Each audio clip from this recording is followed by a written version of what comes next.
Bilang pinakamalaking public health plan sa US, misyon ng LA Care na bigyan ng lahat kasama na ang mga hindi bihasa sa Ingles ng pantay-pantay na pagkakataong makukuha ng serbisyong pangkalusugan. Suportado ng batas federal ang misyong ito.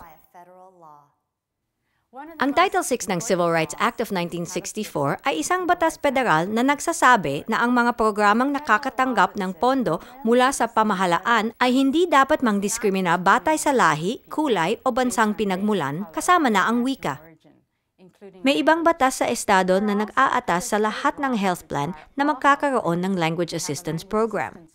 Sa California, kailangan ng mga health plan na magbigay ng libreng serbisyo sa pag-interpret at ilang isinaling material sa mga miyembro. Kung kaya, ang mga healthcare provider at health plan, hindi ang mga pasyente, ay dapat magbigay ng serbisyo sa pag-interpret para sa pantay-pantay at makabuluhang pagkakataong makakuha ng serbisyong pangkalusugan. Kung hindi ka humiling ng interpreter bago sa iyong medical appointment, pakibigay ang iyong card ng wika ng LA Care sa iyong healthcare provider para malaman nila ang iyong wika at nakailangan mong serbisyo sa pag-interpret sa bawat pagpatingin. Tandaang humiling ng interpreter sa LA Care bago sa iyong appointment.